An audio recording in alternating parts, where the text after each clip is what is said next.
Bappa. Oh wow! How many days, right? Oh, like for more than 9 days, right? 9 days, 9 or 10 days, something like that.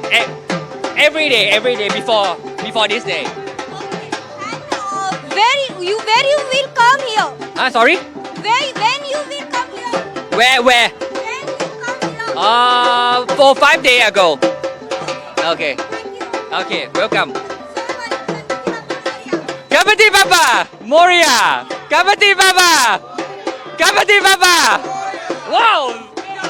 तर आपल्या समोर थायलंडचे काही नागरिक होते. आपण ह्यांना विचारूया. हे देखील यांच्या बरोबर आहेत. दादा, नेमकं काय सांगाल, ह्यांनी कधी गणपती बसवलेला आहे आणि काय ह्यांच्या भावना आहेत? हे लोक 4 दिवस अगोदर आलेत थायलंडमधनं इंडियामध्ये मुंबईमध्ये आलेत आणि यांचं खूप हे विश्वास आहे गणपतीबद्दल. आणि थायलंडमध्ये पण गणपतीचं आपलं मूर्ती आहे मोठं आणि त्यांचं पण मान्य आहे की गणपती आपले विघ्नहर्ता आहेत. म्हणून हे सगळं त्यांचं अनंत चतुर्दशीच्या दिवशी त्यांना विसर्जन करायचं आहे म्हणून ते 2 मूर्ती ठेवल्या तिकडे. कधी गणपती बसवला आणि कुठे गणपतीची स्थापना केली? ताजमध्ये आलेले आहेत, ताज पॅलेसमध्ये, आणि तिकडे ते लोकांनी ठेवलं त्यांचं बरोबर. आणि अनंत चतुर्दशी दिवशी त्यांना विसर्जन करायचं होतं म्हणून त्याप्रमाणे आजच्या दिवशी आम्ही विसर्जन करतायत. नेमकं काय कहाणी आहे? तुम्ही म्हणालात की ते जेट मध्ये काम करत होते, नेमकं काय? हे आणि ह्यांचे मिसेस ते लोक एअर होस्टेस आणि एअर पर्सर होते जेट एअरवेज मध्ये. आणि मॅडम त्या दिवशी त्या टायमाला इंडियन्स बरोबर खूप फिरायचे. तर ते लोकांचं जर गणपतीचे जे आपले स्टॅच्यूज असतात छोटे छोटे ते पाहून त्यांना पण एक क्युरिओसिटी झालं की काय आहे हे.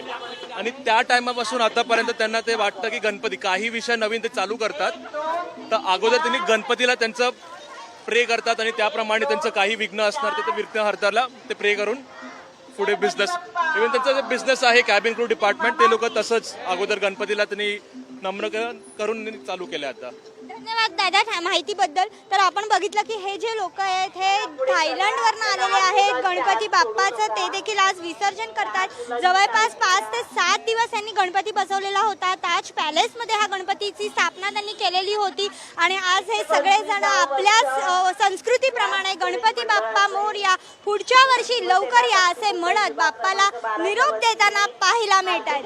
व्हिडिओ जर्नलिस्ट प्रतीक जाधवसह भाग्यश्री प्रधान, आचार्य, NDTV मराठी, गिरगाव.